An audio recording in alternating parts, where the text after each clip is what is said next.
Hello, good evening, and welcome to episode 128 of Scotonomics. Firstly, it's nice to be back. We've had a break of probably almost 4 months in terms of doing live shows. I know we had a show last week, but it was a recorded show. So it's absolutely amazing to be back live. And Kieran's going to join me on screen, and we've got two fantastic guests and a wonderful topic to cover tonight. So please do say hello in the chat. But from us, it's nice to see you, and it's nice to be back. Hello, Kieran. How are you doing?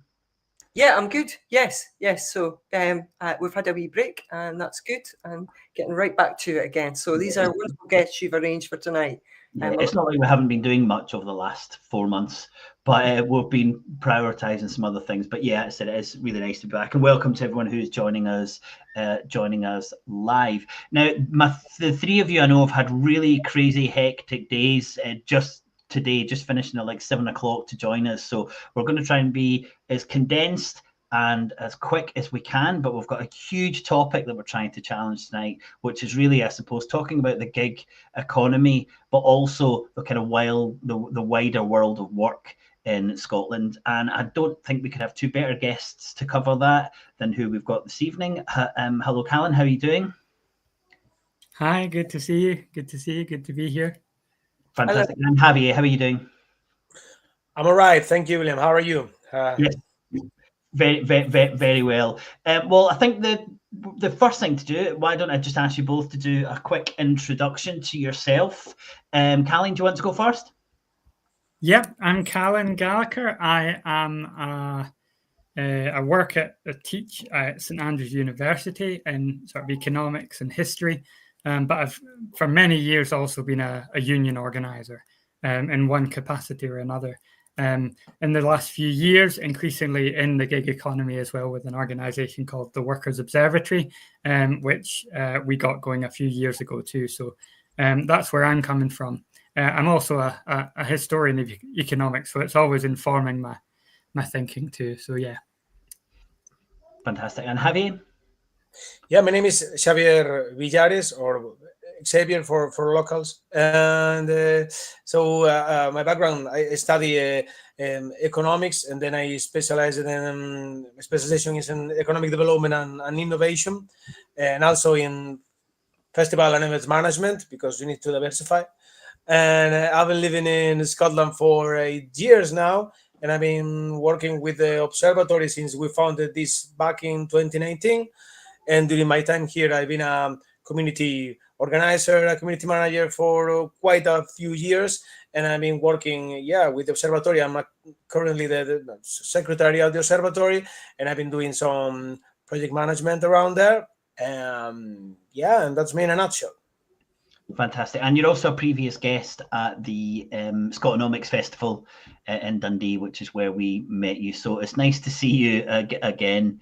Well, I suppose thanks for the introduction. It sounds like you're both in a really good position to be able to support this initiative that we're going to cover in detail tonight, the Workers Observatory. So could you tell us a bit more about where the idea came from and also what the organisation's aims are? I don't know which one of you wants to start with that, if you just want to tell me, and then we can move on there. Yeah, I can say a little bit about where it kind of came from, and then I'll hand over to Xavi about some of the current aims. So the Workers Observatory sprung up as it became clear that an expanding fraction of the workforce in Scotland was in the gig economy and the platform economy. And it was about 10 years ago when platforms started to appear on the scene. And it became clear that the conventional or established trade unions weren't working in that area for a whole range of reasons we might go into.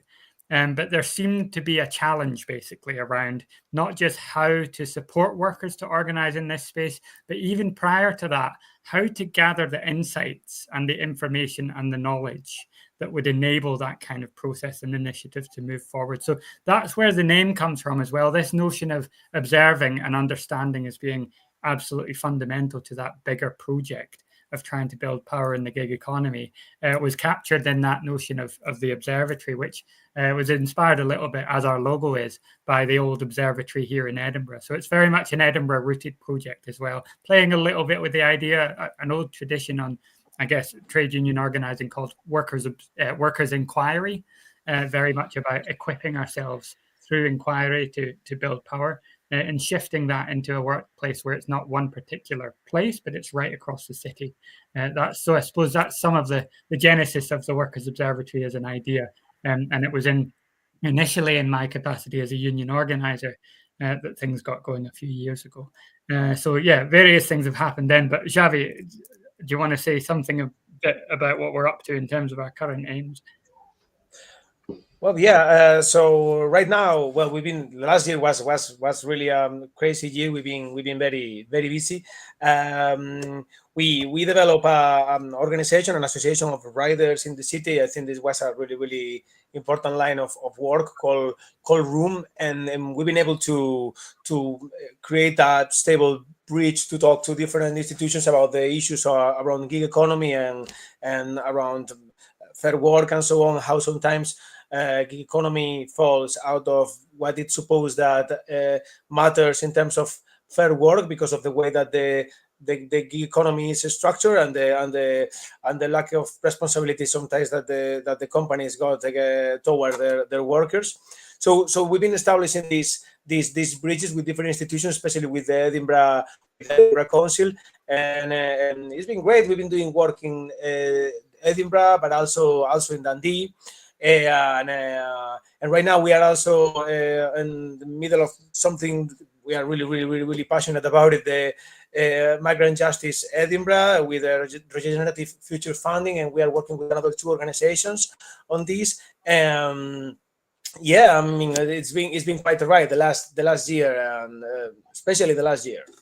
Yeah. Okay, fantastic. Well, we're definitely going to delve into some of the work you've been doing over that period. But you know, in the introduction, and as you've highlighted, much of the focus of the Workers Observatory is on the gig economy. So I'd just quite like to dig into that, I think, to get going. But could you, one of you, start by giving us a definition of the gig economy, and then could you give us some kind of like key facts about that kind of new style of work? I'd like to think about, you know, how long has this been a big part of the economy? What type of jobs are now gig jobs that maybe weren't in the past, and kind of a general feel to give people about the gig economy? Well, I can say a little bit about this, Callan, if you want to complete too. Well, in terms of what the gig economy is, I mean, when we're talking about, sometimes we talk about gig economy, we sometimes talk about platform economy, which got some kind of overlap on that, but although it's not exactly the same. But we're talking about the kind of economy where workers are working instead of for a specific period of time. We're talking about the specific gigs, specific tasks that are performed and are paid by these specific pieces. So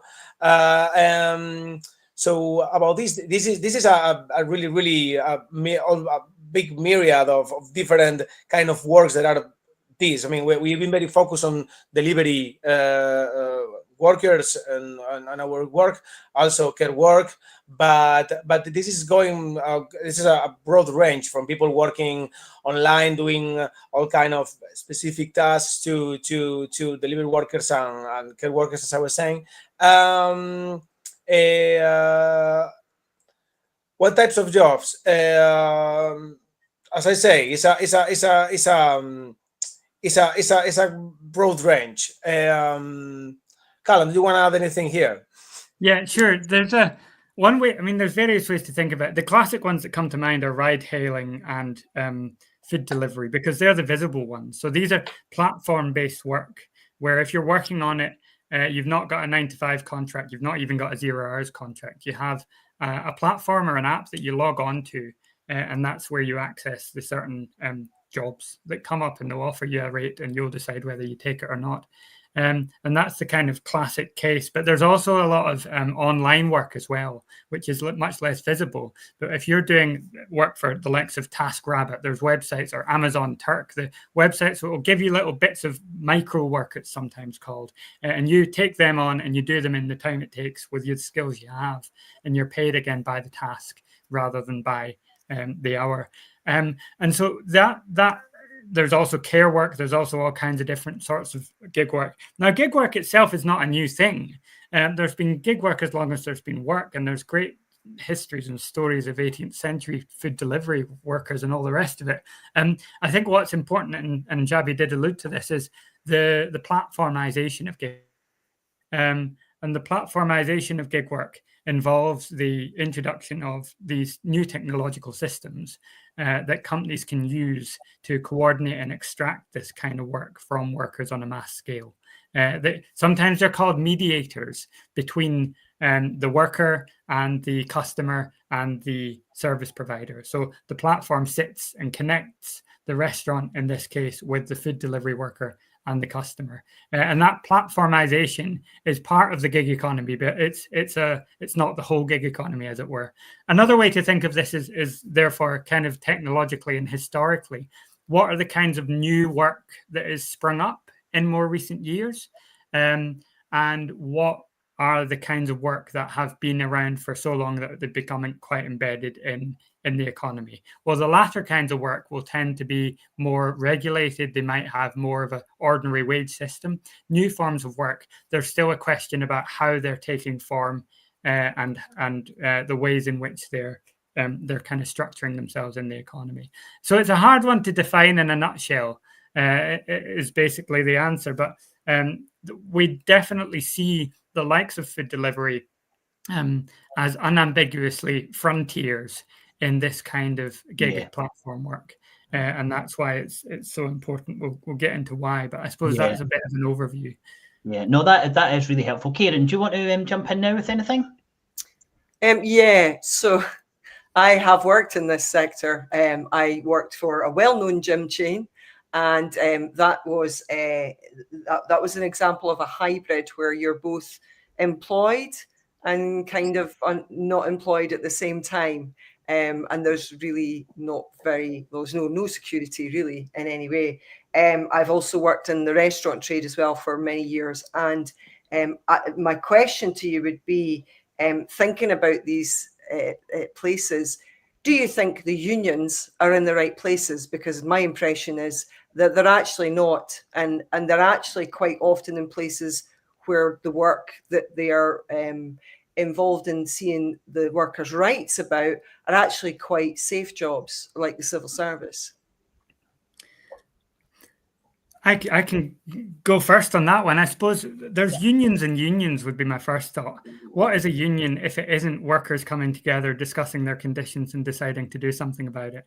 And if that's what a union is, then a union is wherever workers are doing that, and workers are doing that in the gig economy. And that's not to swerve the fact that the established formal unions that are part of the Scottish Trade Union Congress, your Unisons, your Unites, your GMBs, and also, I guess, the myriad of other unions, I suppose it connects to what I was saying about the history, have emerged and developed and embedded themselves and built up strength in sectors which were much bigger in the past.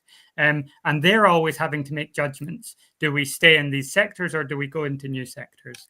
And hitherto in Scotland, at any rate, there hasn't been much initiative from unions to make that shift. Part of that is to do with the law, in that if you're a gig worker, according to the British government, you are self-employed, technically, and therefore you don't have access to a whole range of rights, including those rights relating to formal union structures. And those are the rights that the established unions know really well how to navigate and exercise. So it's another reason why you haven't seen so much moving into this sector. I suppose that's where the definition of union becomes important. But around the world, if you're stepping out of Scotland, there are great examples of mass unionization in these sectors. So it's not to say that isn't coming. But I suppose the point is it's still early days. Okay. Yeah, that was going to be my next question, is how does it compare with other countries? Have you looked into that? How are they coping with this type of work in Spain, in the Netherlands, Germany, places like that? Have you looked into that? Yeah. If I may say something here, so I think that in general feeling there are. Sorry, no. Say, Callum. Go for it. No, you go ahead, Jabi. You go ahead. Oh, well, okay. Well, quickly. So that depends also on the different places. Got different. Callum, I would like that also later to comment a little bit on own experience abroad with this. But I think that also depending on the country, on the place, you will have different experiences. But I think that in general, unions, in the way that we know them, they don't feel comfortable on this area. They don't feel like they can establish an organization in the way that you usually do. I think that the precarity of this work and the massive turnover that you find there, that is not only happening, in gig economy. You can find it also in places where actually unionization, maybe unions are not that present, retail and so on. But the gig economy is particularly strong because also, well, the nature of many of the workers, that they are not, maybe they're not born here, or they don't have like a huge barriers in terms of language. And I don't feel like many times like these unions here or other places find that they can feel safe doing these things. Then there is also the idea of, no, they are self-employees, they are not workers in a real sense. So we are not feeling neither comfortable with that, which is something that I think that unions in general should think about it more profoundly, because the size of the gig economy itself, the gig work, is just growing and growing, and they went from the fringe of the economy to the very center, at the very core right now. And it's something that they need to think, if they want to keep relevant for the big debates, they need to be where the workers are. And the workers right now are going there, not because they choose to in many cases, but because it's the way that things are going right now. So I think that is a general panorama after having conversation with people in other countries in Europe, that sometimes this feeling of isolation respect to the broader movement of unions. But as Callan say, unions are where workers are organizing themselves and demanding. So yeah.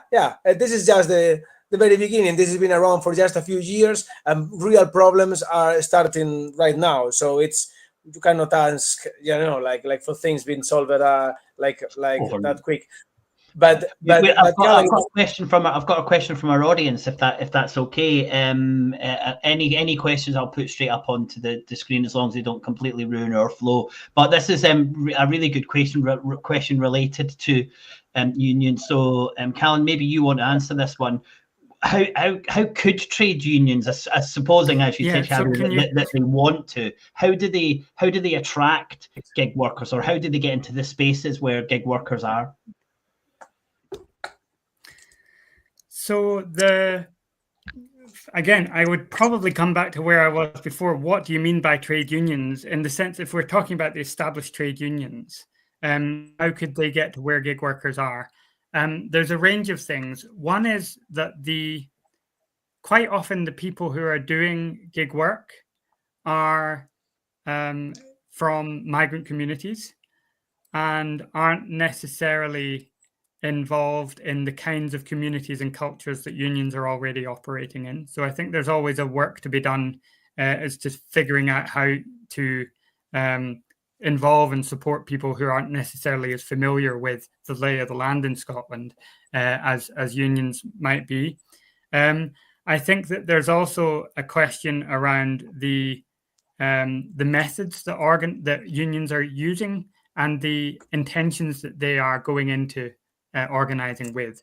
What I mean by that is, if you're an established union, you've got quite a tried and tested model of going into a workplace, recruiting, that being sustainable in terms of membership fees, identifying issues in the workplace that you'll then start to try and figure out solutions to. But really, you've got a strategy in an ordinary workplace to try and get formal recognition agreements, which then puts the union in a place of being a representative voice through, again, tried and tested processes to try and agree on some certain outcomes.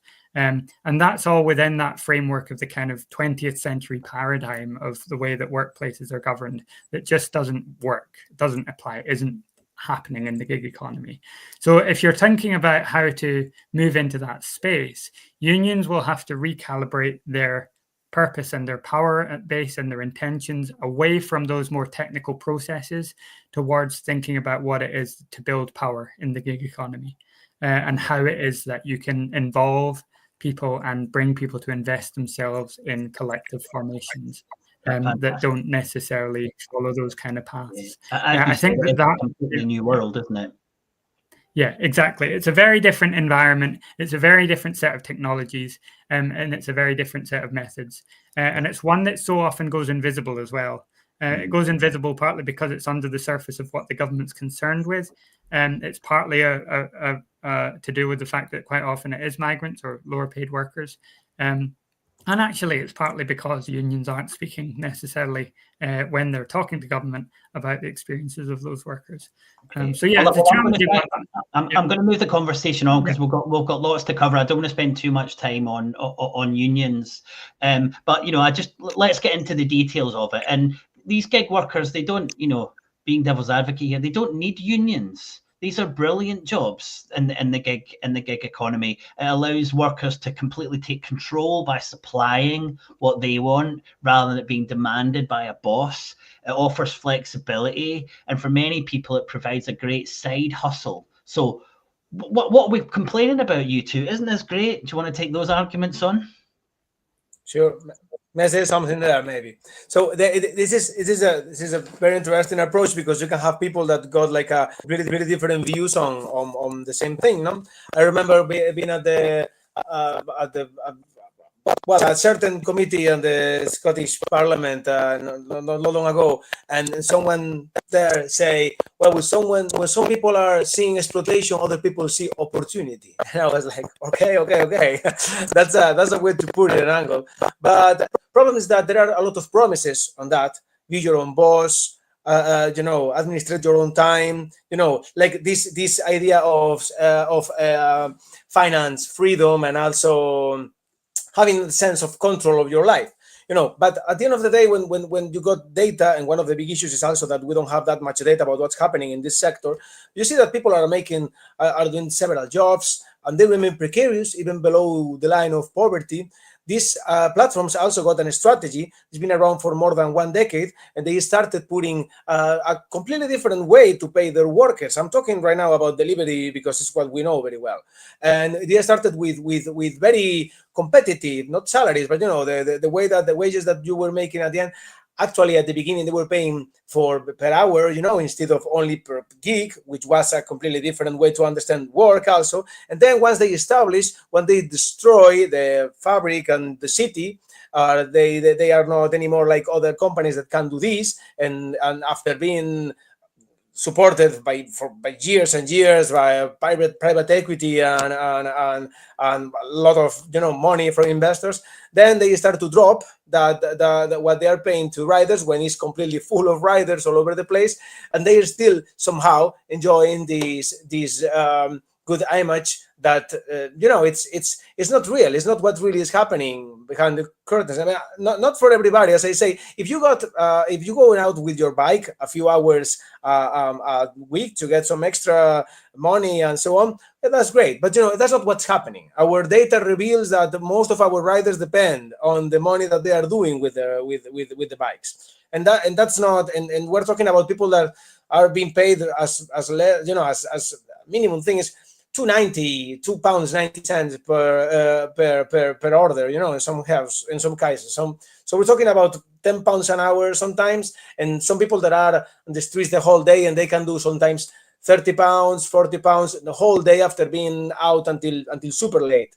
So the reality and what they talk about, they don't match very well, especially after the pandemic, that you see a dramatic drop on the fees that they are actually paying. So that will be my answer into this.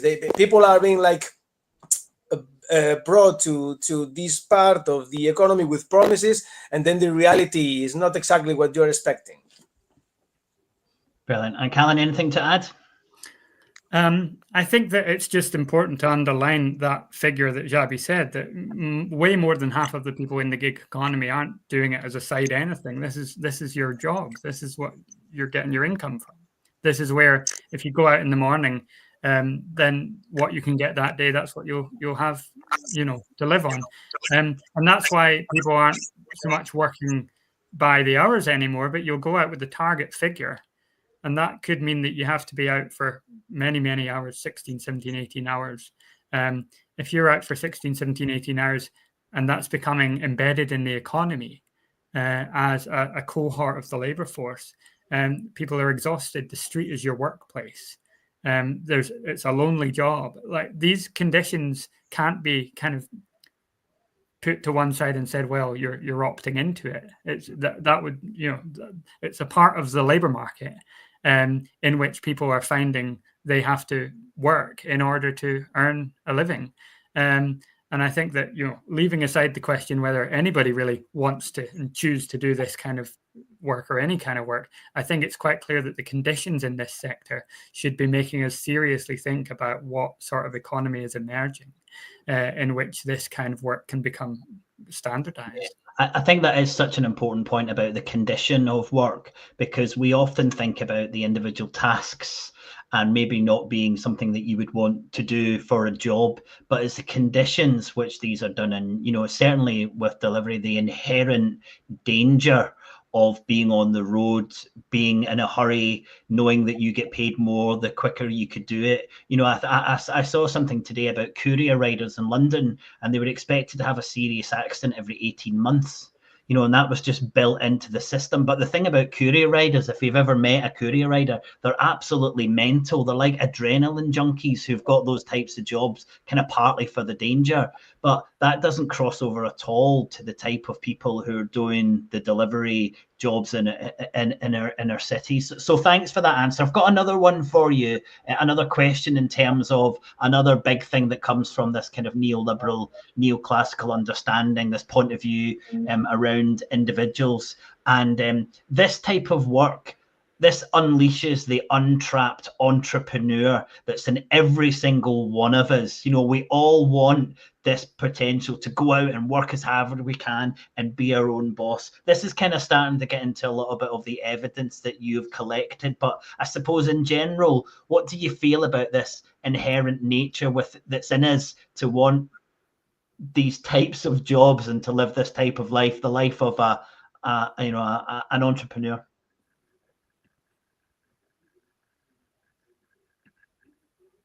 You go ahead, Javi. Quickly, yeah. Well, I'm unmuted now. Good. Well, a little bit, following what we were talking about before, I think that, the gig work in that sense encapsulates very well, the general feeling in terms of the self-exploitation without limits. This world that we are living right now, where you need to love your job and you need to live only for producing, and there's no space there's no private sphere to enjoy your own, but everything needs to be monetized. In that sense, like, make your hobby a source of income too. Like, if you like cycling, go to work. I think it taps really well in that mindset. It's also that, the way that neoliberal governments and establishment has been outsourcing collective responsibility in many areas, including work, towards the market, towards the private sphere. They create your own job because it's your own responsibility, when at the end of the day, we are very dependent on a specific economic structure. We belong to a specific backgrounds, and the opportunities right now are very scarce. They want to, at the same time that you got the ultra wealthy, getting all the assets, all the resources, they want everybody to create their own job and don't bother others with your problems, basically. So I think that the gig economy look for tap on all of that, and in that sense, I think they're giving very few solutions, and if they are doing something, is basically making the making work way more precarious, because you suppose that you have this fantasy of being an independent contractor. Again, talking about riders, for example, but at the end of the day, you depend completely on what the company is giving you through the platform, because they fake to be, in the middle of, like, middleman. We are just moving things around, but at the end of the day, they got the data about the product. They move they know the restaurants, they know the customers, and they are there in the middle. And then there's this fiction that you are an independent contractor, that you can do whatever you want. But at the end of the day, if they deactivate your account, you can talk to them whatever you want, that they can no answer at all, and then you are out of business, basically, because there are 4 or 5 companies. Because it is the they have the control, and they have the tools of production platforms, don't they? The idea that you are this person who's able to manage yourself. I remember some wonderful research that was done by well, it was in the book Poor Economics, and they have a huge data set against some of the poorest countries in the world, and the whole plan for right through then, Javier, with development economics, was that you need to kind of microfinance, and you had to turn all these poorest people in the world into budding entrepreneurs, because that was within them all. Someone just wanted to have this type of career. And after about 15, 20 years, they had the research, and it went out to everyone and said, what's the job that you want? If you could choose, what job would you have? And about 90% of them said a steady government job. And that was, that is what people want. They want the security and they want a decent job.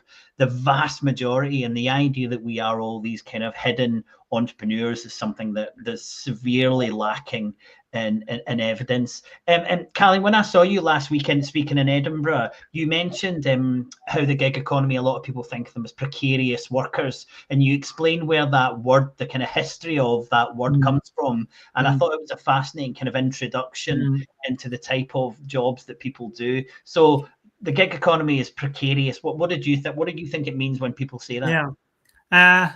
Yeah, it's an interesting word. I mean, I think I used to do a lot of work training with precarious workers, and I would say, what do you think precarious means? And the metaphor that comes to mind is something unstable, something that will collapse, something that is a little bit prone to toppling. And I think that's true in a kind of material situation. What that doesn't capture is the relationship that you're in a precarious job. That describes, if you like, the kind of the risk of falling, but it doesn't describe why you're there. Precariousness is a relationship, as Javi has just described it, with the fact that somebody can pull all that away at any moment. And effectively, you're at the mercy of someone. So the word precarious, actually, the root of the word precarious is precar, to pray. So the notion is originally in that term that you don't have something to depend on. You have to pray for it. You have to pray that people will give you it. You have to perhaps even entreat someone to keep giving you what you don't necessarily have independently. So I suppose that describes and illustrates, if you think of precarity in that way, that relationship, which is so often obscured in this individualized, neoclassical, every person to themselves notion, fiction, if you like, of what an independent job it might be. And I think a lot of the technologies, I know a lot of the technologies are designed to obscure the relationship and to emphasize the independence, even to the extent that a platform will be using AI to generate low fees, but it also uses AI to test and generate the language and pictures it gives to the workers as they're engaging. So it will try and optimize what messages can I use to give someone that notional entrepreneurial drive that otherwise, wouldn't sustain the system. So there is a psychological game going on here around precarity, and they know it fine. That is. I definitely want to get into that, because it is fascinating when you look at the role of technology in AI. But I did want to touch on some of the research that you've done so far. I mean, when you're speaking to people in the gig economy, what are they saying to you? What is the kind of lived experience that you've been capturing in the research that you've been doing? Shall I go briefly, Javi, with that, and then you can come in? I suppose just a word, because it's relevant about, I suppose, the methods around the Workers Observatory. The Workers Observatory is not a set of researchers speaking to workers about conditions. The Workers Observatory is a set of tools and resources to enable workers to investigate their own conditions. And so the questions that arise are questions that are framed by workers who are interested and curious about their conditions. And that's why I suppose the project's so exciting, is because the people who know most about the work are obviously the people that do it every day. And so the way that they navigate and share knowledge and surface tacit knowledge and validate the knowledge they already have is what builds this knowledge into power. And it also, in a very kind of procedural way, frames the questions that they ask. So they designed a group of about 25 workers designed to survey themselves, and some of the outputs of that survey that they spread around Edinburgh. And it will give you a good sense of what they're interested in. So 4 out of 5 riders work in food delivery as their main or only job. 4 out of 5. So Wow. that there's not a freedom that people imagine. 1 out of 3 riders had an accident while doing food delivery work in the last 6 months. You said the likelihood of 1 every 18 months. So that's actually exactly the same statistic we're finding as you're saying about London. 40% have had their bike or vehicle stolen while doing delivery work. Think of the cost implications of that. 85% of riders experience chronic physical pain due to their work. 85, again, in a conventional workplace, that would be more than a travesty. The workplace would shut down. And yet this is becoming the norm. And 70% of riders believe they don't receive the tips given to them via the app. So people think that they're tipping workers when they're putting a tip on Deliveroo. Most workers, well, it's not coming through. It's just a little snapshot, and there's plenty more research, but hopefully that gives a flavor of the kind of things that workers want others to know about their day-to-day experiences. Yeah, which is so important. Javi, do you anything to add to that, to give us the stories from the streets?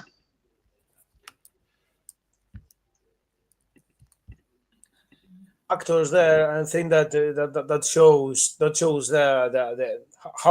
how that is going right now, and yeah, in terms of fees, the things I already said before, but the last 2 years the things went really worse, and the last few months, for example, I mean, we got the stories of seriously things that nobody should be exposed to in terms of payment. Now we're talking about people are working.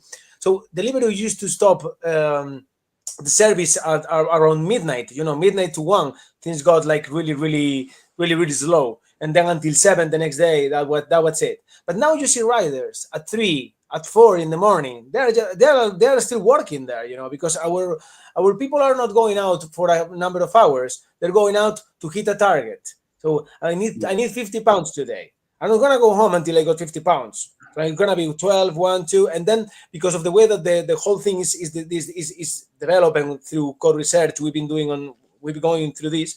You have a boost at certain time that they know that there's no orders, but they need people there so they can do those orders. They can keep at the minimum what they are paying, because one of the key things here that we understood very well from the beginning, but with the workers is clear. They need the waiting time. Without the waiting time, without that time that workers are just waiting for the order, you can see them on the streets. They are there waiting for orders in the afternoon, especially after the peak of the midday, and then in the evening again. They're just waiting for one order or something to do something with that. They need that time, that availability. It's all about workers' time. So for me, if there is a key takeaway on this, is time that the platform needs extract from people, from workers, to actually make things work and make huge profit. For the first time, they are doing like really huge profit because they've been playing on this strategy. And for me, this is one of the key takeaways. You want to talk about the research on this? Fantastic. Well, we're just going to take a little 20-second commercial break, and then we'll be back. If you're enjoying this episode of the Scotonomics podcast, please consider joining us on Patreon with a paid subscription for as little as £3 per month. Your support will ensure we can continue to create this podcast. Find the link in the show notes or head over to patreon.com/Scotonomics. Also, please do like, share, and comment on this podcast. That's new for this year. Well, before we move on to platforms, I've also seen some research that says that many people are pushed into uncertain and informal services. They will rely on debt and like debt to survive, and they become easy prey for scammers and predatory finance. And I just wonder if there was anything, before we move on to the platform, was there any evidence that was happening in Scotland, taking on big debts to get into this and then being really close to being able to, for other people to kind of pick up on your need to pay that finance, and predatory lending, payday loans and things like that? Well, I can say briefly on this. So what you say, that I think that's one of the also key issues. That is debt. Like riders, sometimes they don't have their own bike, so they need to rent the bike, and that's already like £200 a month, for example, on average here in Edinburgh, for example. So the debt they have this relationship with debt that is always there. Then you buy, goes stolen, and then you are again in huge trouble. So they rely a lot on the network that they got close, on their friends, and they help each other a lot, and that's great. But sometimes, yeah, the circumstances got really nasty. What I can say about the scams that I see, and we see a lot, it's scams in terms of the activation. Like, people got deactivated from there, and they offer a service that if you pay a fee, they will get that restored magically somehow. We don't know how yet, but you call a number, then they ask you for money, and then you put the money, and then buy. Basically, we know about this in particular, and it's sad. Yeah, because people are so desperate for the work, they really are. They really are there to be preyed upon. Callan, I want to ask you about the kind of platform element now. We touched on it, but I really think, as you said, it's if it's not the gig economy, it's a huge part of it. I was doing some reading today, and I came across the phrase digitally turbocharged Taylorism. And I wondered if that one did it for you. But I suppose a kind of a direct question, can you explain the role of the platform in all of this? And again, playing devil's advocate, surely they're just this neutral bit of useful technology that puts buying sellers together. Yeah, I think there's different ways of thinking about what the platforms are engineering. Because in many ways, that's what they're doing. They're creating great big engineering systems for distributing and extracting, distributing work and extracting profits from that. But also, crucially, they are machines for extracting data, and they wouldn't work without that function. So leaving aside the way they control workers for a moment, if you think about what Deliveroo is, apart from all those contracts, it is a great big vacuum of data about how cities work, how you can move around them, how you can distribute goods in them, about what supply and demand is, about what workers are willing to work for, about how long they're willing to work, about the minimum they'll work. And also, likewise, what customers are willing to pay. It becomes a great big database that you can then use to maximize your system. And as a profit-driven platform, that's what it's going to do. Now, what it won't necessarily do is always optimize maximum profit right in the here and now, because it's in the business of trying to embed itself right in across the city to obtain a monopoly that allows it to do that in the long term. That's what it's in the business of. It wants rid of the others. And therefore, if you can plunge huge amounts of investment in there to get as much data as possible, and maybe even subsidize pay for a little while, then you'll get a grip on the kind of city or the whole infrastructure that will allow you to be in control there. And I suppose we sometimes talk about platformization as being that process. So I think that is one of the things that needs to be borne in mind, because it's always it's a little bit in tension with that question of Taylorism. Taylorism, I guess I think of as, how do you create a system that can absolutely maximize right in the here and now the extraction and parceling up of the little tasks to make the as much as possible for as little as possible. Ultimately, sure, that's what it's doing, but it's also gathering a huge amount of data. So I guess if we think of Taylor as a great expert of observing and monitoring, and applying and testing and putting down new lessons on the basis of that evidence, then I think it probably does become quite a good model. But it's always worth bearing in mind that it isn't just simply minimizing the amount of pay that's given at any time. It's also testing all the time as well. And it's testing a model that is transferable, that could work in different sectors potentially. And that's why I think it's such a concern, I suppose, about the way in which these frontiers of the gig economy, which are seen as great honeypots by investors, need to be tempered to prevent that kind of imposition of a new sort of Taylorist paradigm. Fantastic. That's a brilliant answer. Javi, do you have anything to add on that? I think that basically, that this technology has been designed with a very specific purpose, and it's a technology that tends to isolate workers and try to prevent them from work collaboratively. Like the other ones are competing for the same chunk with you, and this also helps you generate sometimes the difficult situations because of among workers, if ones are working more than others, and then you know what I mean. So that's design. That's all is in design. The only thing that they care about is how people interact with the app. So there's nothing that is a consequence that is not measured. You know what I mean? So that's something that we need to always bear in mind with these things. I would just add one more thing to that as well, which is that there's no uniformity across the world of how many people are involved in the management process in a platform system. There are some places where the platform works without interruption with hardly any human managers. And there are other places where there are quite a lot of team leaders required to keep order. So I spent a month in India in different cities working with food delivery workers, and there you have a lot of team leaders making the system run.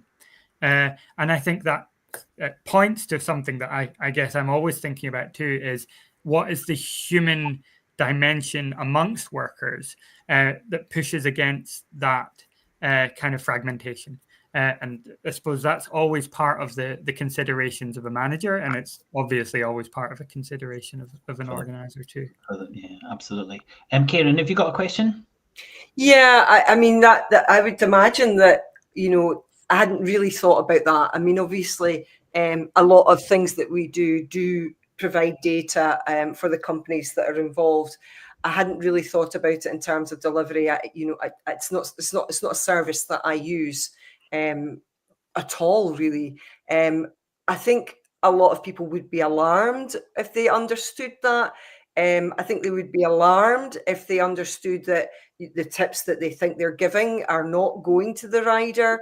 I wonder if there's really space for a provider that is an alternative to this, like DuckDuckGo is to Google, or the Co-op is to other supermarkets, where they take a more, we will do this business, but we will make it much more sound, essentially. Yeah, I'll go and then you go, Xavi. I mean, Xavi and I, we talk about this, and a lot of people do, because there's different views, I guess, about it's great, it sounds great. There's different views about feasibility, and it depends if you're an optimist or a pessimist in many ways. I mean, one of the things we know for sure is that what the platform companies will fight tooth and nail to prevent another app getting a foothold. And they might do that just by coming in and undercutting and suddenly giving loads of freebies to people. So you're relying then on the goodwill of the customer, rather than the kind of raw economic decision-making forces that I guess a lot of companies rely on. So you're incorporating an ethics into the system, which I suppose it's questionable whether that can become a basis for the economy. But on the other hand, the sustainable fashion and all these kind of things we can point to as being evidence that people want to make such choices. So the jury's out, I think, as to whether that is going to become a kind of global route. Xavi, do you have any specific thoughts on that? Yes, I think that the observatory, one of the characteristics that we have, apart from sometimes being something similar to what a trade union could do, it's about also, we really believe in broader alliances, and we got a very interesting meeting that an event at the end of last year that we will reproduce very soon. We'll keep you updated about other spaces that are very interested in what's happening there, because there are, again, several things that overlap there, and we want to collaborate and we want to be part of that too. So in terms of flex work, fair work, anti-poverty, third sector organizations, researchers, AI policymakers, we've been in touch with a lot of organizations to raise awareness on this, because in our view, I think that that the image, the public image of these companies is not what really it's happening actually, as we mentioned before. In terms of that, I think that when there are certain alternatives. For example, in Edinburgh used to be other kind of organization, also small businesses that were trying to do the same work and cover this space, but it's quite difficult because as Callum was mentioning, the apps, these big platforms are always keeping an eye on these things. Personally, I believe that cooperatives can be an option, and that public-backed cooperatives should be something that we should be considering more carefully, because I think that in the future can be something that can actually change the panorama in terms of this kind of new technologies that are emerging. Yeah. But this could be for a different episode, maybe. Yeah, I'm sure there is something in this, but the couple of points I would make is that these jobs and the kind of proclivity of this work arises because the system is designed to generate these types of work and generate this type of employment. So it's really system change that we're looking at. The idea that you can just compete by being slightly nicer in these areas that shouldn't exist, I think, is a big challenge for us. And I would say from a MMT perspective, we think we've got a solution which will help and would help support all of those in this industry, which is a job guarantee, which is hopefully we'll have time, as we're running a little bit short, to cover that. But I do think there's other policies rather than going in and competing in this market, but there's other ways of changing the structure so we support people in these jobs, or even better, I suppose, support them in ways that they don't have to take these jobs. Now, I just wanted to kind of finish on this point of platforms. The platforms I would consider them to be purely predatory, and they've not discovered or innovated new ways to deliver services. They've simply cut the wages of those who were originally doing the service or have started delivering it, but with terrible wages. And I found some research today. Research indicates that 85% of the cost of operating a taxi is fixed, and there are no economies of scale in managing a large fleet of taxis, Uber. Also, evidence suggests that once Uber or these platforms have run competing firms out of the market, they raise their prices. The corporate plan is never one of improvement. And this is a quote I got from a brilliant book I read today. It's never, the corporate plan is never one of improvement, but conquest. And I just, reading this, I just thought, these are hardly the type of businesses that governments should be encouraging. So why are governments, including the Scottish governments, kind of enthralled by this idea of platforms and startups and the desire for unicorns? These are terrible businesses to be chasing. Why, either of you got any thoughts on why these businesses just seem like they're held in such high regard, despite all the evidence they have huge damage, but their whole business case is on destruction rather than creating something different? Who wants to tackle that one? Well, I can start briefly, and then for me there are a couple of things there. So I think on the one hand, we got a little bit trapped about the all the AI race and like trying to keep on anything that is related to this, so this can be more competitive, the space with no regulation and supporting all these kind of businesses. Particularly, we can see this in Edinburgh, but I think it's something that is happening. It's been a conversation around in the UK, so I think that could bring some kind of obfuscation about what really matters and what are the consequences and how these technologies are deployed, and this got ramifications on the gig economy. But then also there is an extensive and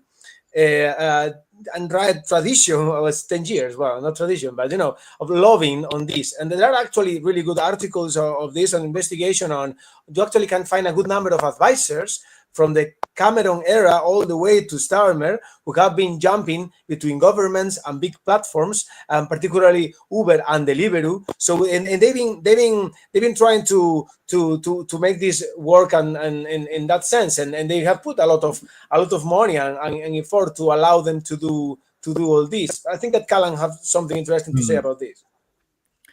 I mean, I think that the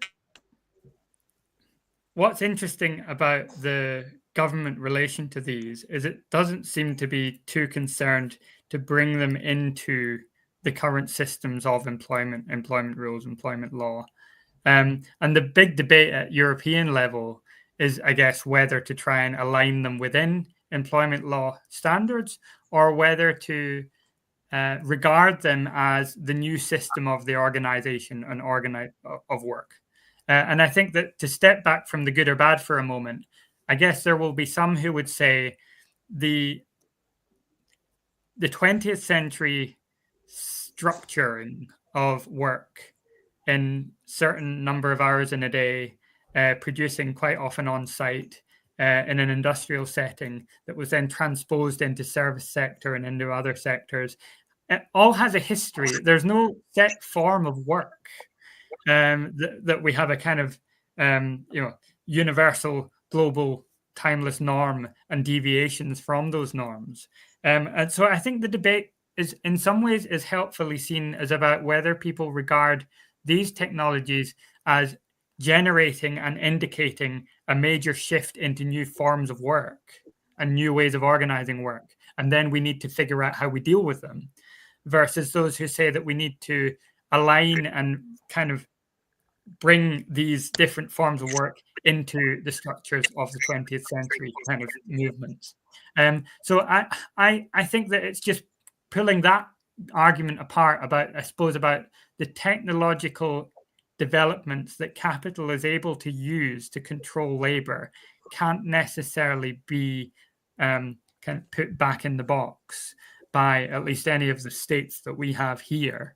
And so I think it then becomes a question, okay, are you trying to find ways to deal with that in terms of your political economy? None of that is to dispute that these are going to be pretty predatory. And in many ways, the one way to think of it is it's a predator in an environment where the prey and the people looking after the prey haven't figured out to prevent how to prevent the predators from running riot. There'll come a time, sure, bosses are predatory. That's not news to anyone. It's not something about the platforms. The platforms aren't the predators. It's still capital behind it. So if capital is predatory, we know that already. The question is, how do we figure out how to come to terms with the way they are using technologies to exercise that predatory power? Yeah, great. And I think that a really important point is that quite often we consider that the role of government is to counter this kind of predatory nature. And actually, we must be aware that actually, because of the corporate capture and the kind of connection between our establishment, that actually this might be seen as a really good thing. We've really got to be conscious that we have to elect the right politicians who are going to fight for us, rather than just assume that because they're politicians, they're going to try and reduce these kind of negative impacts. I did want to finish. I've not got enough time to go into detail on the job guarantee. So I've got a specific question for you. I'm going to push both of you in the next couple of weeks about getting a support for the job guarantee from both of you. But if I was to say to you, imagine the government funded local communities to provide jobs that the communities decided that they wanted for a fair wage, a fair job, the amount of hours that you wanted to work. So, with that very, very constricted kind of assumption, what impact would that have on these types of jobs and this type of industry? I suppose I'm pushing it. If there really was a genuine alternative that was a decent living job that you could have the complete freedom to leave, would that have a positive or a negative impact on these types of jobs and the types of people and the type of conditions? Javi, do you want to go first on that? That'll be the last question, and then we'll finish up. Yeah, I mean, I'm more familiar with the universal basic income rather than the job guarantee. But I think that in any case, I think that anything that helps to create jobs with better quality will be good from the point of view of work, especially if you have to think that all of these workers, riders, and so on, they don't have any sick days, holidays, all these kind of things that are things that through struggle, were gained, and so any kind of policy that helps to create jobs on a higher quality, it will be great from the point of view of work, and probably will not make that happy the companies, because then they will not be able to profit from misery like they've been doing. So, and they are doing right now. So yeah, from that perspective, I think that will be good, of course. I think it raises for me the question: is the population of that area then going to be fixed, or is there scope for more people to move into the economy in that area? And the reason I ask that is it'd be a job guarantee across Scotland, for example. Okay, so it would apply equally to migrants and non-migrants and people who have less secure visa status and those who have got very secure visa status. And so it would be, I suppose the reason I ask that is because it is worth bearing in mind that quite a lot of the people who work in the gig economy, for quite obvious reasons, are those who don't have access to many of the ways in which the kind of better organized and better remunerated economy works for a lot of the population. People, quite often it's people who are migrants who are here for a while, who don't have the skills, who haven't been through the education system. So a whole range of different reasons mean, that those are the jobs that people can do.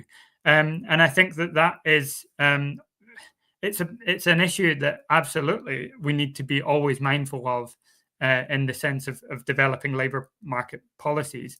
But I suppose I'm just pointing to the fact that there's a big debate going on at the moment. I mean, it's fueled by the UK government about targeting food delivery workers and gig workers because they are migrant workers.